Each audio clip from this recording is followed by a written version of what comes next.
Uy, naglandi ang loko. Ayan, ginanahan siya oh. Uy, grabe. Ganado na si Natalia natin. So ito yung strategy natin para sa second lap.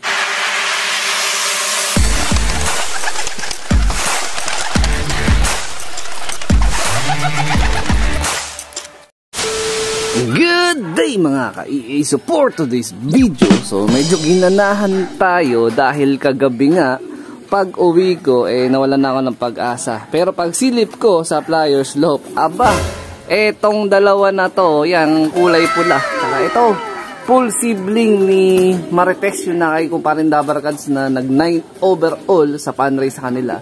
Buti na lang, naka-uwi pa nung hapon kahapon. Ayan. So, yun, medyo ginanahan tayo mag-vlog ngayon. So, nawalan na ako ng pag-asa nung nakaraang araw. So, dito naman, dumako tayo kay Natalia dahil ito nga ang araw ng loading para sa ating nalalapit na second lap sa linggo. So, Friday loading tayo. Kamusta nga ba kalagay niya? Yung tatak niya sa pakpak, ayun, yung stamp niya. Ayan, so, wala pa dito si Red Batosay kasi ngayon tayo magsisimula na i-motivate ulit etong si Natalia. Ayan, nakasarado pa nga yung pinaka-widowed box niya dyan. Ilang araw na siyang walang kasama dito sa pinaka-Flyers Slope at pilit na rin siyang pinaparisan. No, isa nating warrior na si Lakas Tama. Kapatid niya yun sa tatay. Yung black check na pang north natin. So, sa ngayon, andito si Red Batosay. Kukunin natin, pagsasamahin natin sila ngayon para ma-motivate natin ang ating warrior na si Natalia. Ayan na yung kondisyon niya. Napakakinis ng ibon. So, hopefully, maging mas maganda pa ang maging performance niya para sa ating second lap. Ayan. Ayan, grabe kinis. So, kumusta? Ayan, sana hindi tayo biguin ni Natalia para sa ngayong nalalapit na second lap. Kunin natin si Red Batos. Tingnan na. Ayan na siya. Oh, ayan na oh. Dito ka pares, bilis. Uy, naglandi ang loko. Ayan, ginanahan siya oh. Oh, yun na. Diba? So maghapon ganyan gagawin natin sa kanya. Motivate lang. Ayun no. Grabe. Ganado na si Natalia natin. So ito yung strategy natin para sa second lap. Sana maging effective. So yung mga nilagay nating screen dyan, ayan, sa mga nagtatanong, hindi yan yung ordinaryo na screen lang na nabibili sa hardware. Kumbaga, hahanapin nyo yung screen na mas makapal. Ayan, kasi kung manipis lang yung gagamitin nyo dyan, tapos ganyan, walang tukod-tukod, ang mangyayari, malulundo lang yan. So, yung screen na nilagay natin dyan, di hamak na mas makapal yan kaysa sa ordinaryo na screen. Ayan, napansin ninyo, tinatapakan niya pero hindi nalulubog, di ba? Ayan. So, ito na yung sitwasyon nung dalawa nating warrior. Ayan, hindi natin talaga sila pinagsama na ilang araw kasi pag nagkastahan yan, malaki ang chance na mag-itlog agad etong si Natalia. Ang pinaka-target kasi natin dito, dapat at least pag uwi niya ng third lap, dun siya magbugan ng itlog para pagdating ng fourth lap, motivated yung ating warrior na si Natalia. Ayan sila. So mamaya na lang konti, magpapakain tayo sa tag-developer.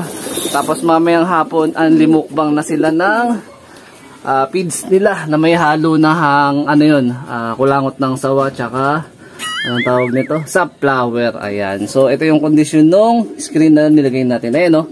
Diba? Hindi na nila natatapakan yung pinakadumi.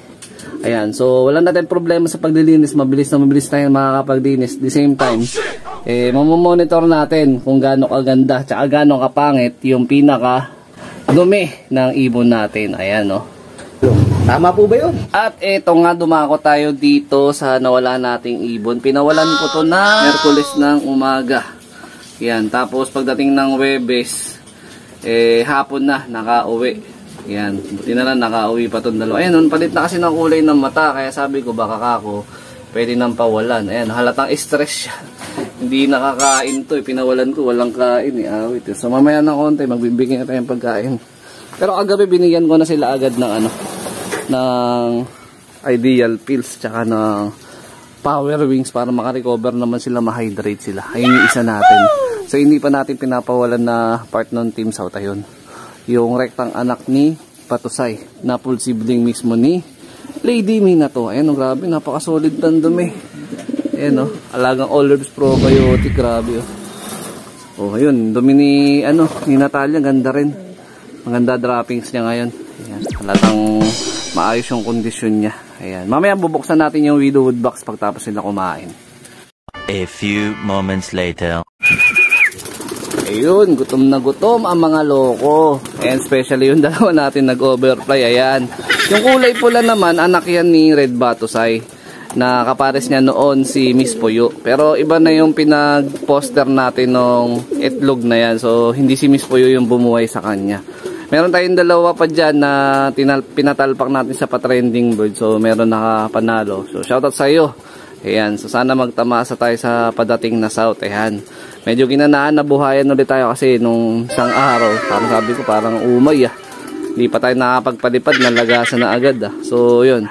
So yun, maraming salamat din pala sa mga nag-comment na sabi, idol, baka mayroon lang mali sa sistema. So kailangan siguro mag-adjust o mayroong baguhin. So hindi ko naman tinatanggal sa natin yan na tumanggap na possible na panibago adjustment sa sistema sa pagpapaamo. So pwede siguro natin yung gawin yun, magpe-pedering or magte-tape na lang tayo ng pakpak nila para at least hindi sila ganun ka-aggressive na pag pinawalan natin sa loop is biglang pumitik. So gagawin natin yun, hindi man natin tatanggalin yung ganung possibility na pwede natin i-apply dito sa loop yan. Ayan. Kasi nakaka-stress naman dan talaga na pinalaki mo ng maigi, binigyan mo ng vitamins, tapos pag pinawalan mo, bigla na lang mag-overfly. Pero siyempre, mabait pa rin si Papa G na hindi tayo pinapabayaan. Kasi alam naman niya na pag meron tayong dagit is, di ba, hindi tayo nagtatago ng dagit, pinapawalan natin. So binibigyan tayo ng good karma. So buti na lang, dito pa, kompleto pa yung Team South natin. Tapos pagdating naman sa Team North na pinaronda natin, ito na sila. Ayan, so mamayang gabi, isahabol tayo para makapagkarga mga bandang alas 9. Diyan sa may Gumaok, sa main loading station namin.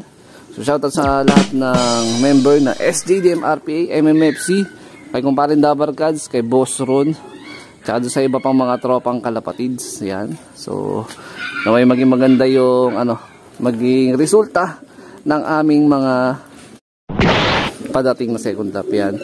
So dumako muna tayo dito mga kalapatids. Ito yung nagkaroon natin na problema na future breeder, na nagkaroon siya ng diferensya sa dibdib.